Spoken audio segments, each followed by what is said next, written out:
bull market, bear market, or trendless market? Regardless of what stage of the market cycle we're in, some folks never tire of searching for cheap stocks to buy. However, are there any unique problems or subtle challenges with this strategy of hunting cheap stocks to buy? So, how can you pick the winners consistently? Here's another problem. IBD research consistently finds that dozens, if not hundreds, of great stocks each year do not start out as penny shares. Most institutional money managers don't touch cheap stocks. Imagine a large-cap mutual fund trying to buy a meaningful stake in a stock that has been trading at 30 cents a share. If it has thin trading volume, the fund manager will have an awfully tough time accumulating shares without making a big impact on the stock price. Many low-priced shares stay low for a very long time.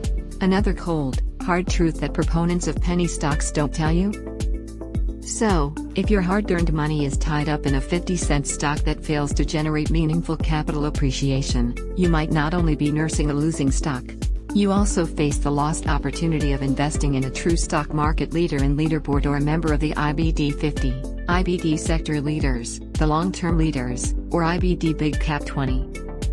Let's consider Zoom Video, ZM, and telemedicine pioneer Teladoc, TDOC, in 2020, after the coronavirus bear market ended. These two and many others traded at an expensive price when they broke out to new 52-week highs and began magnificent rallies.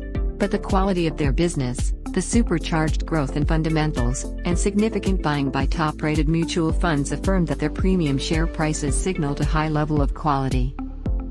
Zoom Video, after clearing a deep cup base at 107.44 in February 2020, went on to rise nearly sixfold to its 2020 peak at 588.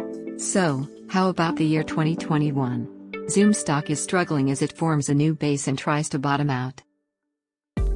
Shares lost buying support at the 50-day moving average on August 11th. The company announced second quarter results on August 30th after the close, and announced Q3 results in mid-November. Since then, shares have sunk as much as 70% below their all-time high of 588. Stock is still living well beneath its key 50-day moving average, a bearish sign, as well as its long-term 200-day line. Both moving averages are falling precipitously. The 50-day moving average offers chart readers a critical technical level of medium-term price support and price resistance.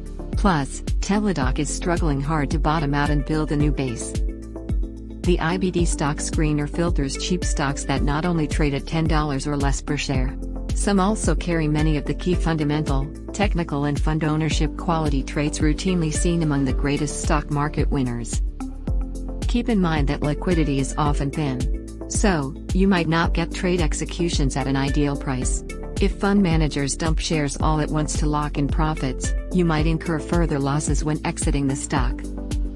So, check the gap between a cheap stock's best bid and best ask prices, or the difference between what one investor is willing to pay and another is willing to sell. The smaller the gap between bid and ask prices, the less price slippage. Stock number 1, screening for top IBD composite rating, ICL Group, ICL. A member of IBD's Agricultural Chemicals Group, the mid-cap growth stock and specialty minerals firm is rebounding nicely off the 10-week moving average after falling right to this technical level amid a selling fury in growth stocks earlier in December. ICL sports a superlative composite rating of 98. The 97 relative strength rating means ICL has outperformed 97% of all companies in the IBD database over the past 12 months. The stock has a market value of $13.4 billion and 1.28 billion shares outstanding. The float stands at 679 million. ICL produces fertilizers, bromine and phosphorus compounds for farmers and engineered materials. Notice on a weekly chart how in the week ended December 3rd, ICL fell 4% and ended the week 12 cents above the 10-week line, which rose to 8.53. Buying a rebound off the 10-week moving average following a solid breakout from a good base offers a secondary entry. ICL is now trading more than 11% above its 10-week moving average during its latest bounce off the line at 9.04. Ideally, buy no more than 5% to 10% above the current price of the 10-week line. Thus, ICL is extended from any buy range. When the Israeli firm jumped out of a gigantic bottoming base near 4 in November 2020, ICL ran up fast, then bounced off its 10-week line twice before settling into a 4-month shallow cup with handle from June to October of this year.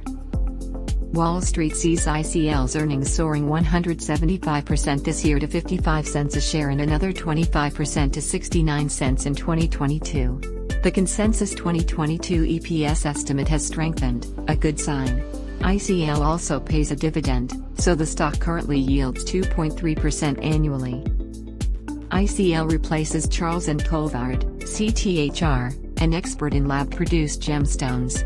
The stock had been forming a long base that could correctly be called a consolidation pattern. Until recently, the proper buy point stood at 3.40, a dime above a near-term high of 3.30 set on September 2nd. But shares are now losing support at the 200-day line.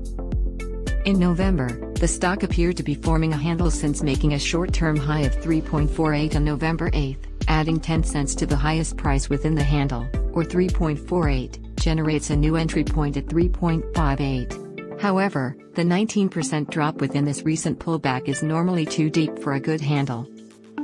Never forget the golden rule of IBD-style investing. If you buy at a proper buy point and expectations get broken, cutting losses short to protect your hard-earned capital allows you to invest in a more promising growth company in the near term.